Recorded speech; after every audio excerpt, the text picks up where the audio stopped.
वागर्थाविव सम्पृक्तौ वागर्थ प्रतिपत्तये जगतः पितरौ वन्दे पार्वती परमेश्वरौ, पार्वती परमेश्वरौ। प्रिय विद्यार्थियों, आइए छठवीं कक्षा के पाठ्य पुस्तक में समाहित इस 15वें पाठ को हम पढ़ें, जिसे संस्कृत में पंचदशः पाठः भी कहा जाता है।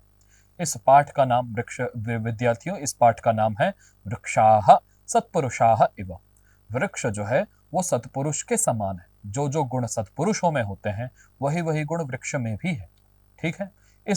इसकी भूमिका बनाने के लिए गत पाठों में हम लोगों ने कई जगह एक चित्र के संवाद के माध्यम से, कॉमिक्स के माध्यम से हम लोगों ने देखा था एक भूमिका बनाते थे। तो यहाँ पर भी बहुत सारे बच्चे हैं, वहां एक वृद्ध है, उनके माध्यम से इस पाठ की भूमिका बनाते हैं। और निश्चित रूप से इस पाठ में हमें वृक्षों के गुणों को जानने से मिलेगा, उससे हमें प्रेरणा मिलेगी कि वृक्ष हमारे लिए कितने सहायक होते हैं, हमें वृक्ष लगाने चाहिए, वृक्ष काटने नहीं चाहिए, इत्यादि ज्ञान के ऊपर हम बात करेंगे। आइए इस पाठ को चर्चा करें।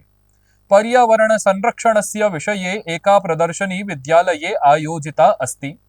पर्यावरण के संरक्षण के लिए एक प्रदर्शनी विद्यालय में आयोजित की गई थी। एक विद्यालय है जहां पर पर्यावरण का संरक्षण, पर्यावरण की हम कैसे रक्षा करें, आसपास के वृक्षों की रक्षा कैसे करें, इसके लिए एक प्रदर्शनी का आयोजन किया गया था। ठीक है। छात्राः तां प्रदर्शनीं पश्यन्ति। छात्र जो है वो सभी उस प्रदर्शनी बोर्ड इत्यादि को देख रहे थे, देखने वाली चीजें बनाई गई थी। ता छात्राः तां प्रदर्शनीं पश्यन्ति शिक्षकेण सह संलापं च कुर्वन्ति। सभी जो है वो प्रदर्शनी को एक एक बोर्ड लगाया गया था, जैसे कि यहाँ पर ये देखो, अब बोर्ड लगा हुआ है इस चित्र में, और शिक्षक से बात करते जा रहे हैं। शिक्षक ने कहा कि देखो श्रीमन, एक छात्र कहता है कि देखिए श्रीमन, अहम जीवशास्त्रस्य पुस्तके पठामि यत् वृक्षाः शुद्धं वायुं यच्छन्ति। मैंने एक जो छात्रा कहती है कि हे श्रीमन, अहम जीवशास्त्रस्य अर्थात जीवशास्त्र के अर्थात बायोलॉजी के हम पुस्तक में मैंने ऐसा पढ़ा है कि वृक्षाः जो जो वृक्ष होते हैं ना, वही शुद्धम वायुं यच्छन्ति, वह हमें शुद्ध वायु प्रदान करते हैं। तो एक दूसरा भी बोल पड़ा कि श्रीमन, मम माता अपि वदति यत वृक्षाः पूज्याः भवन्ति। हे श्रीमन, मेरी माता भी कहती है कि वृक्षाः पूज्याः भवन्ति, ये वृक्ष जो है ना पूज्य हैं, अर्थात पूजन करने योग्य हैं, ऐसी मेरी माता कहती है। तो उतने में आचार्य कहते हैं, शिक्षक कहते हैं, कहते प्रिय छात्राः, हे प्रिय छात्रों, सत्यम, आपने ठीक कहा, अच्छा कहा। वृक्षाः शुद्धम वायुं, वृक्ष जो है वो शुद्धम वायु को देती है। फलानी पुष्पाणी च सर्वम अपि यच्छन्ति, जो एक वृक्ष है वो शुद्ध वायु, फल और पुष्प सभी को देती है। अतः ते पूज्याः, इसलिए जो पेड़ है वो पूज्य हैं, पूजन करने योग्य हैं। आइए आगे चलते हैं। इसके बाद एक छात्र ने फिर कहा कि श्रीमन, अहम एकम सुभाषितम पठितवती यत् वृक्षाः सत्पुरुषाः सन्ति इति। वो एक छात्रा कहती है कि श्रीमन, मैंने एक सुभाषित पढ़ा था, इस सुभाषित को मैंने पढ़ा था, स्त्री है इसलिए पठितवती बोल रही है वो। अगर कोई पुरुष होता तो पठितवान कहता विद्यार्थियों को, है ना। तो मैंने वो जो सुभाषित है उसका नाम है वृक्षाः सत्पुरुषाः सन्ति। वृक्ष जो है वो सत्पुरुष होते हैं, मतलब सत्पुरुष के समान होते हैं, ऐसा मैंने पढ़ा था। बोल रहे हैं कि देखो किम एवं, अच्छा ऐसा है क्या, अस्तु तर्हि तत् सुभाषितम श्रावयतु। अच्छा चलो ठीक है, तो वो सुभाषित को चलो हमें सुनाओ तो, वृक्ष वृक्ष जो है सत्पुरुष होते हैं, वो सुभाषित चलो हमको सुनाओ तो छात्रा कहती है अस्तु श्रीमन, अच्छा ठीक है श्रीमन, ठीक है। अब इसके बाद जो वो छात्रा है वो मुदिता सुभाषितम श्रावयति, ठीक है, वो मुदित अर्थात मुस्कुरा करके, मुदित होकर के, आनंद में आकर के सुभाषितम श्रावयति, सुभाषितों को सुनाती है। अन्य छात्रा, इसके अलावा जो अन्य छात्रा है वो सर्व अपि गायन्ति, वो सभी उसके सुभाषित को गाते हैं। आइए वो कौन कौन से सुभाषित थे, आइए हम भी उसे पढ़ने का प्रयास करें। कन्या कहती है कि छायामन्यस्य कुर्वन्ति तिष्ठन्ति स्वयमातपे, छायामन्यस्य कुर्वन्ति तिष्ठन्ति स्वयमातपे, फलान्यपि परार्थाय, फलान्यपि परार्थाय वृक्षाः सत्पुरुषा इव, वृक्षाः सत्पुरुषा इव। देखिए इसके पदच्छेद को जाने, पदच्छेद का परिचय मैंने आपको पिछले पाठों में कराया। अलग अलग पद को हम कम से अलग अलग करके देखें तो बोल रहे छायाम, फिर लिखा हुआ है अन्यस्य, फिर लिखा है कुर्वन्ति, फिर तिष्ठन्ति, स्वयं आतपे, फलानि अपि परार्थाय वृक्षाः सत्पुरुषाः एव। इसको सही क्रम में जमाएंगे तो इसकी स्थिति क्या होगी कि वृक्षाः स्वयं आतपे तिष्ठन्ति किंतु अन्यस्य छायां कुर्वन्ति, फलानि अपि परार्थाय यच्छन्ति, अतः वृक्षाः सत्पुरुषाः एव सन्ति। सामान्य अर्थ में आपको बताने का प्रयास करूं, इसमें कहा है कि देखो वृक्षाः सत्पुरुषाः एव, ये वृक्ष जो है साक्षात सत्पुरुष है ना, वृक्ष जो है वो सत्पुरुष है। इसमें कहा जाता है विद्यार्थियों कि वृक्ष जो है वो केवल वृक्ष जो होते हैं वो सत्पुरुष ही है। क्यों? क्योंकि सत्पुरुष जो है वो अन्य के लिए कार्य करते हैं, स्वयं के लिए कोई कार्य नहीं करते। तो वृक्ष को भी देखिए, छायाम अन्यस्य कुर्वन्ति, अपने लिए अब दूसरों के लिए छाया करते हैं वृक्ष, और स्वयं तिष्ठन्ति आतपे, और स्वयं आतपे मतलब धूप में खड़े रहते हैं, अपने लिए तो छाया नहीं करते। उसी प्रकार फल भी वो देते हैं लेकिन स्वयं नहीं खाते, फलान्यपि परार्थाय, फल भी दूसरों के लिए ही वो देते हैं, स्वयं नहीं खाते। इसीलिए वृक्ष ना वो सत्पुरुष ही है। जैसे कि यहाँ पर देखो, इस चित्र में आप देखो कि छाया भी है, उसमें आप देखो इतने सत्पुरुष हैं कि उसके ऊपर यदि आप झूला भी बांध लोगे तो वृक्ष ने कभी आपको मना नहीं किया होगा कि मेरे ऊपर क्यों बांध रहे हो। यदि मैं बांधू तो आप निश्चित रूप से मना कर दोगे, है ना। तो यहाँ भावार्थ को देखिए, लिखा हुआ है वृक्षाः स्वयं सूर्यस्य आतपे तिष्ठन्ति, वृक्ष जो है स्वयं सूर्य के धूप में खड़े रहते हैं, किंतु अन्येषां प्राणिनां कृते छाया कुर्वन्ति, खुद धूप में खड़े होकर के अन्य प्राणियों के लिए छाया करते हैं। ठीक है। उसी प्रकार फलानि अपि स्वयं न खादन्ति, फलानि भी वो अपने फलों को भी स्वयं नहीं खाते, अपितु अन्येभ्यः एव यच्छन्ति, दूसरों के लिए ही प्रदान करते हैं, स्वयं न खा करके। अतः ते सत्पुरुषाः इव सन्ति, इसलिए वो वृक्ष जो है सत्पुरुष के समान है। अतः ये सज्जनाः भवन्ति, जो व्यक्ति सज्जन होते हैं, ते स्वयं कष्टानि सहित्वा, वो स्वयं कष्ट को सह करके अन्येषां हितं कुर्वन्ति, अन्य का हित करते हैं। तो जो सज्जन जिस प्रकार स्वयं कष्ट सह करके दूसरों का हित करता है, ठीक उसी प्रकार वृक्ष भी स्वयं धूप में खड़े होकर के फल को दे करके हमें सुख प्रदान करते हैं। इसका ये अर्थ था, है कि नहीं, सत्पुरुष के समान। आगे देखिए, आगे श्लोक छात्रा ने सुनाया, दश कूप समावापि दश वापि समो हृदः, दश हृद समः पुत्रः, दश पुत्र समो द्रुमः। कहते हैं इसका पदच्छेद होगा, बोलते हैं दश कूप समावापि दश वापि समः हृदः, दश हृद समः पुत्र, दश पुत्र समः द्रुमः। अब इसका अन्वय देखिए, इसको क्रम से लगाते तो भी यहाँ पर कोई अंतर नहीं आएगा। दश कूप समावापि दश वापि समः हृदः, दश हृद समः पुत्रः और दश पुत्र समः द्रुमः, यही इसका होगा। भावार्थ इसका विद्यार्थियों है कि 10 कूपैः समानः एका वापी अस्ति।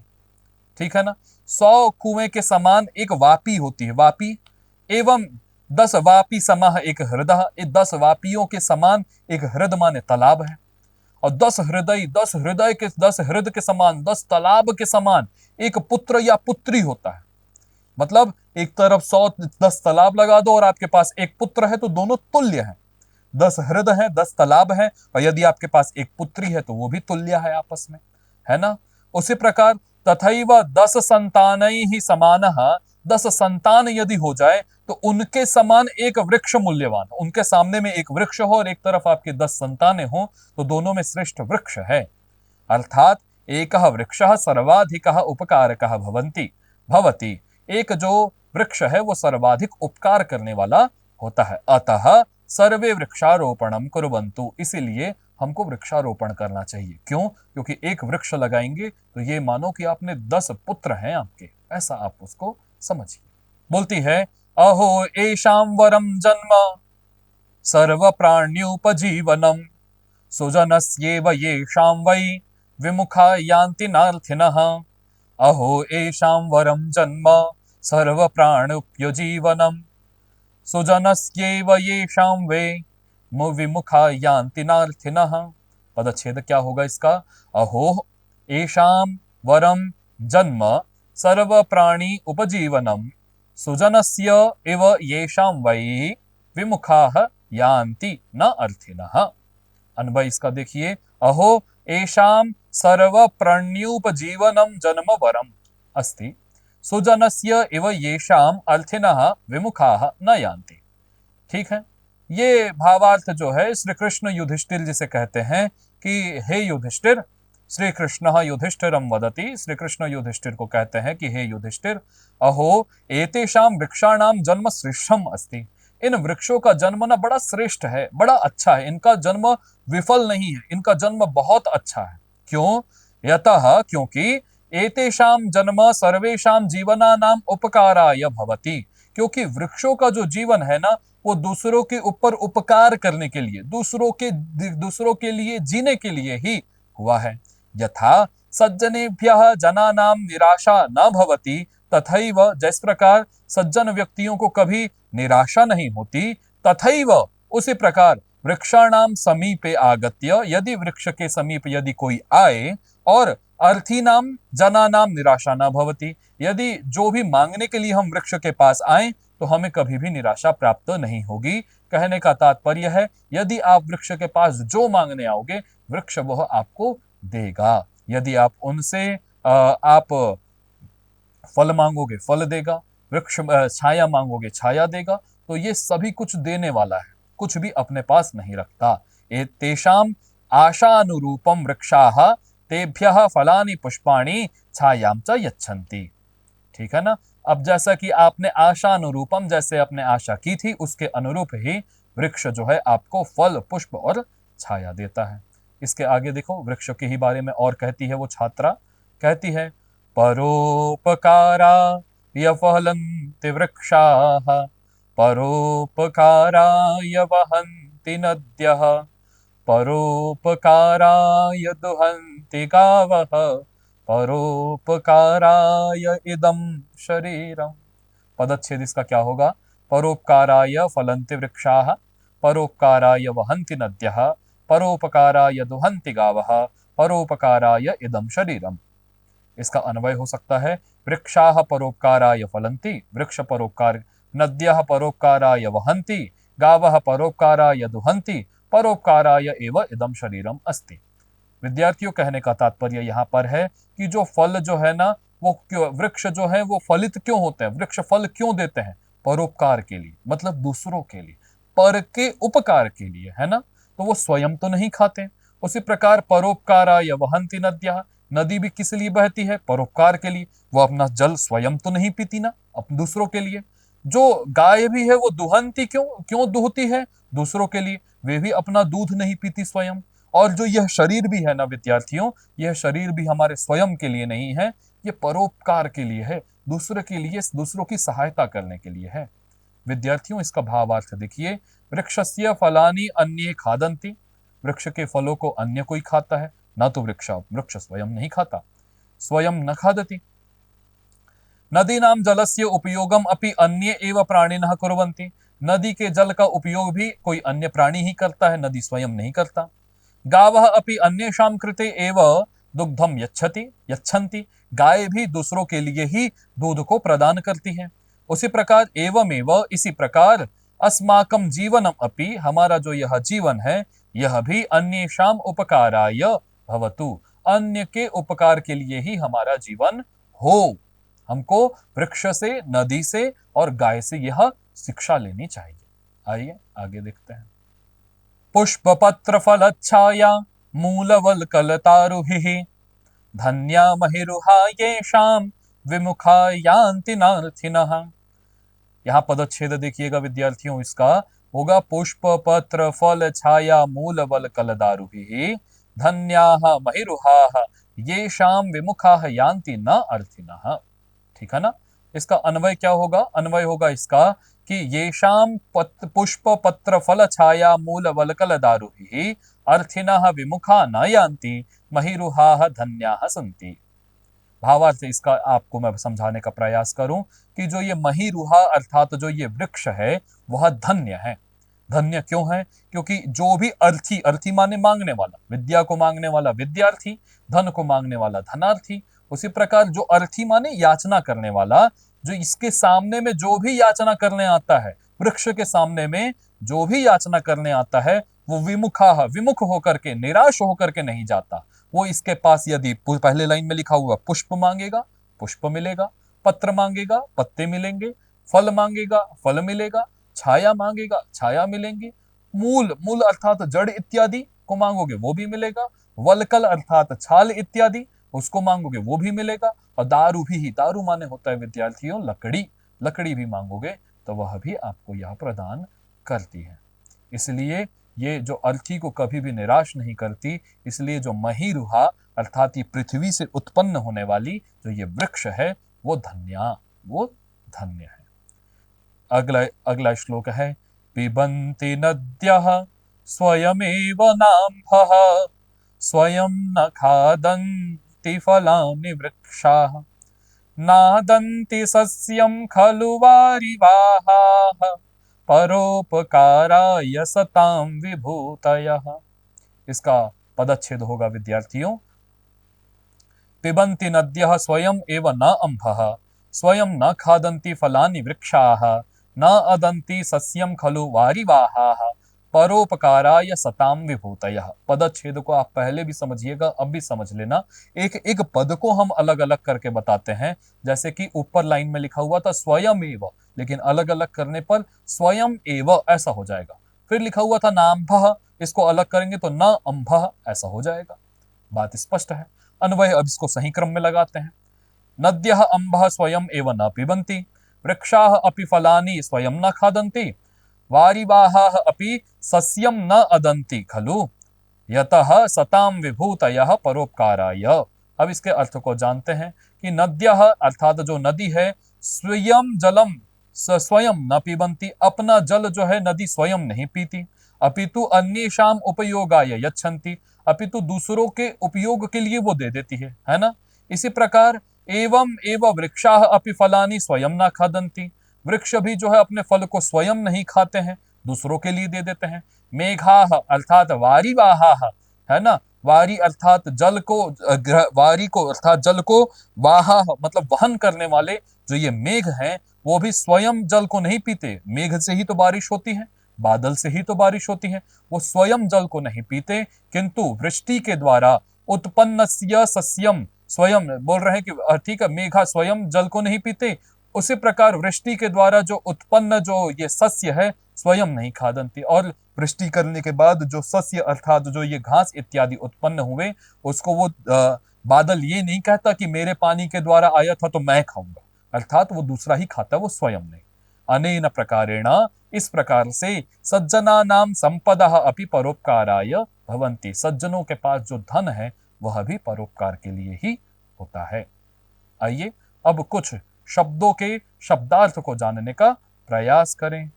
अब देखिए पहले एक शब्द आया था आतपे, आतपे मतलब होता है सूर्य के आतप में, सूर्य के धूप में, धूप में इसको बोल देते हैं, या इंग्लिश में इसी को इन द सनलाइट्स कहेंगे, सनलाइट कह देंगे।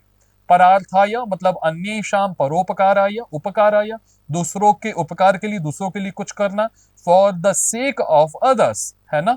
उसी प्रकार सत्पुरुषाः मतलब सज्जनाः, सज्जन लोग, नोबल मैन जिसको हम कह देते हैं। वापी मतलब दीर्घिका, वापी माने दीर्घिका, बावड़ी जिसको बोल देते हैं ना, स्टेप वेल मतलब एक बावड़ी बना देना, वापी बना देना ऐसा। हृदय मतलब सरोवर, तालाब, झील, पौंड या लेक को हम कह देते हैं। इसी प्रकार द्रुमः मतलब वृक्ष, इसको हम पेड़ और इंग्लिश में हमको ट्री कहते हैं, है ना। वरम, वरम माने श्रेष्ठम, श्रेष्ठ मतलब बेस्ट, ठीक है।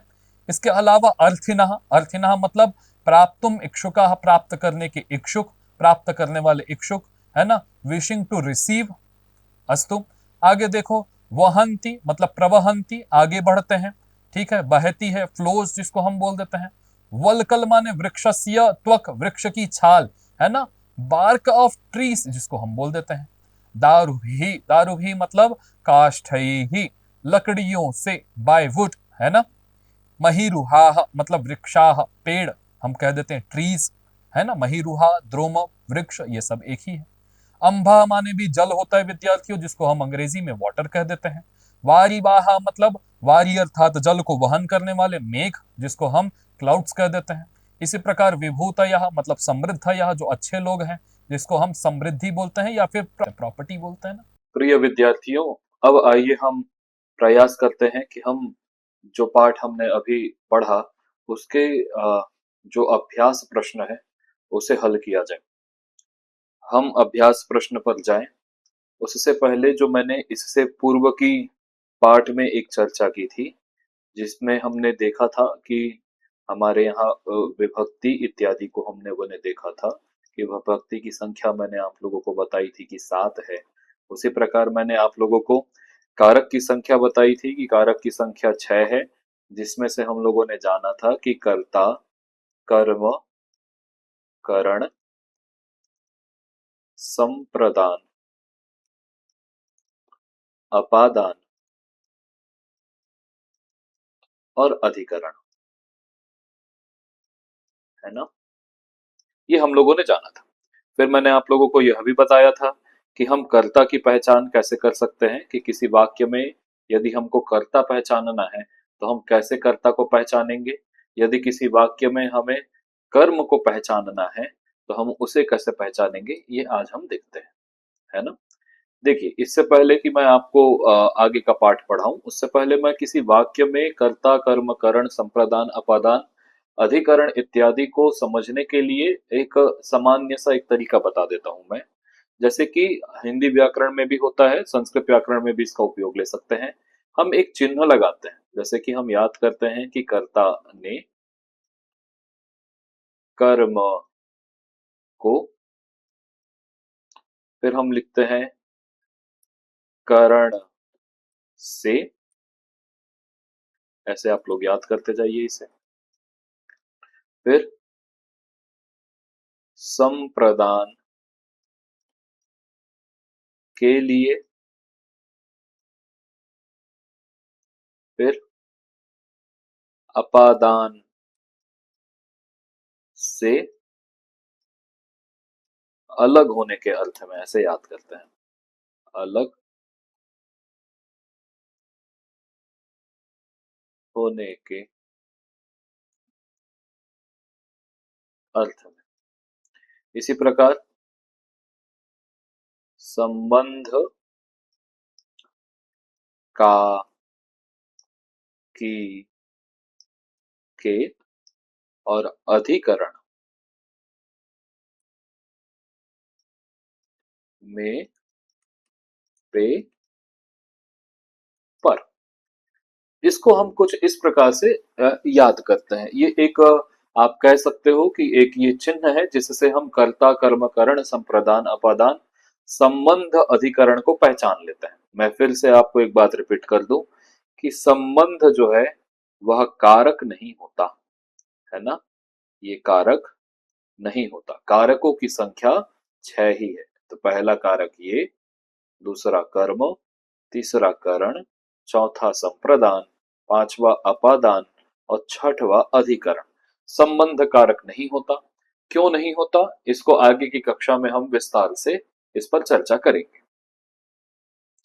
हमें करना क्या है कि अब जैसे कि हमने चिन्ह देख लिया, अब हमें पहचानना है कि देखो कि आपको पहचानना है, कर्म पहचानना है। अब जैसे कि मैंने कहा कि राम जी ने रावण को मारा, है ना। या फिर अब ये एक वाक्य हो गया, मारना इसमें क्रिया हो गई।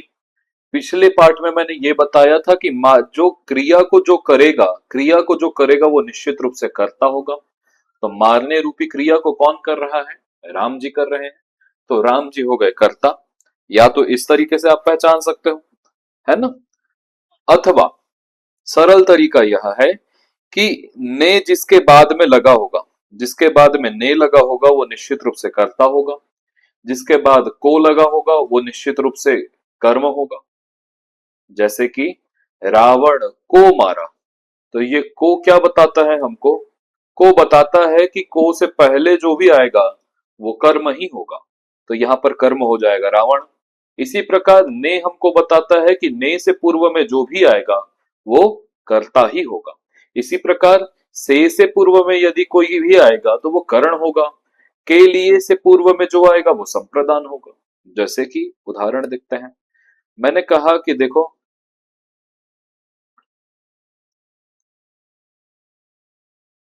रमेश ने हाथों से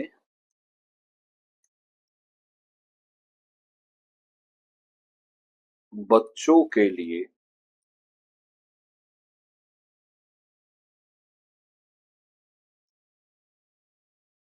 पुस्तक को दिया,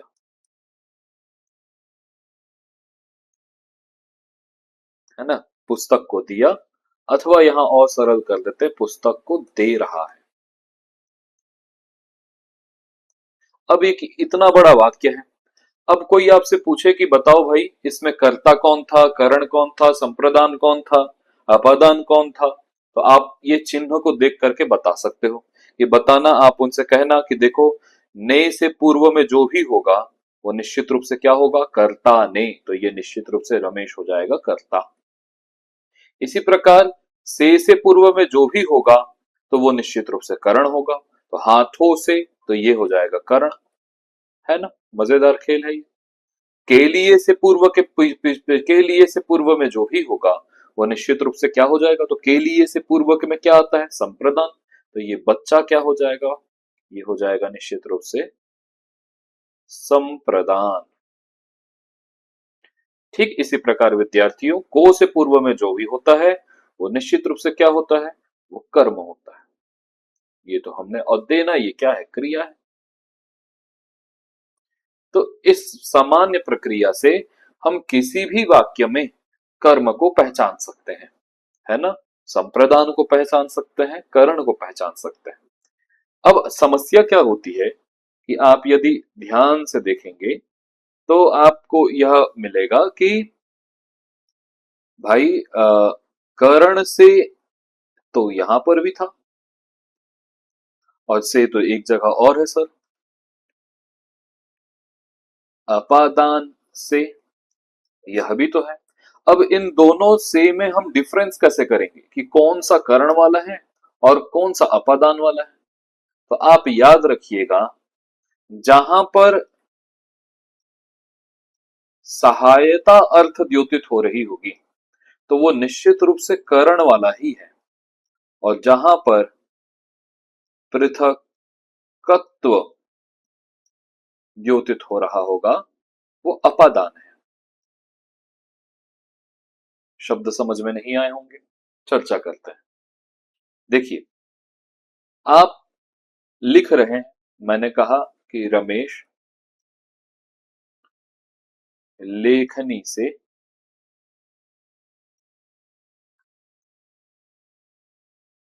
लिखता है। बात समझ में आ गई, लेखनी से लिखता है। अब बताओ, इस से को देख करके आप लेखनी को क्या समझोगे, आप करण समझोगे कि अपादान समझोगे।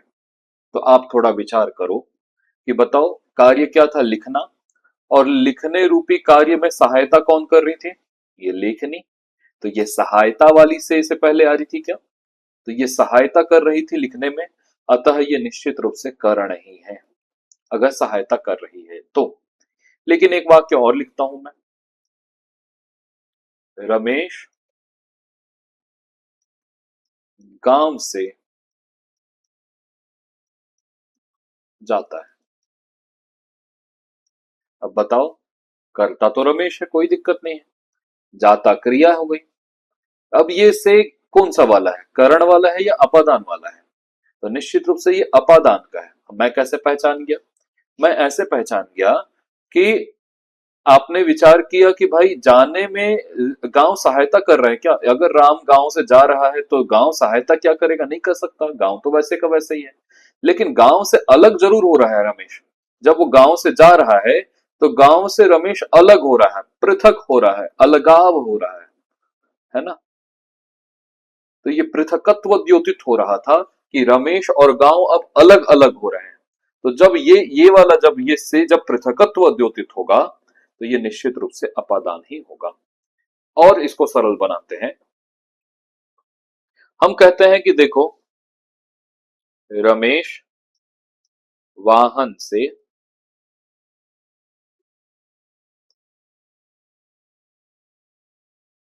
ग्राम से जा रहा।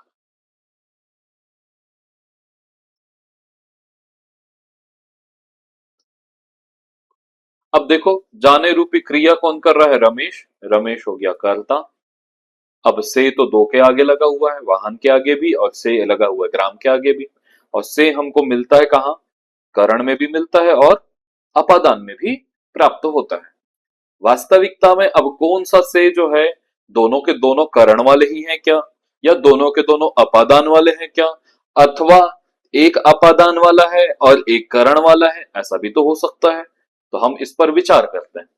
अब आप थोड़ा सा गंभीरता से विचार कीजिए कि यहाँ पर जाने में सहायता कौन कर रहा था? रमेश वाहन से ग्राम से जा रहा है, तो रमेश जाने में सहायता कोई कर रहा था क्या? तो हाँ, वाहन कर रहा था। अगर वाहन ने गांव से जाने में सहायता की, तो जहां सहायता द्योतित होगी वहां वो करण होगा। क्लियर है? और गांव से तो ये पृथकत्व द्योतित हो रहा था, इसलिए ये निश्चित रूप से अपादान हो गया। बात क्लियर है क्या? इसी प्रकार और भी वाक्य रचना कर सकते हैं। हम कहते हैं, ये देखो, मैं कहूं कि वृक्ष से फल गिरते हैं। अब यहां जो से आया, तो फल जब गिर रहा होगा निश्चित रूप से तो वृक्ष से अलग हो रहा होगा। अब वृक्ष सहायता तो नहीं कर रहा फल को गिरने में, है ना? वृक्ष सहायता थोड़ी करता। कोई वृक्ष क्यों चाहेगा कि उसका फल गिर जाए? तो वृक्ष सहायता नहीं कर रहा, परंतु वृक्ष जो है वो निश्चित रूप से, वृक्ष जब फल जो है वृक्ष से गिर रहा होगा, तो निश्चित रूप से वो वृक्ष से अलग हो रहा होगा। तो यहाँ अलग वाला है, इसलिए यहाँ वृक्ष जो है वह अपादान हो जाएगा।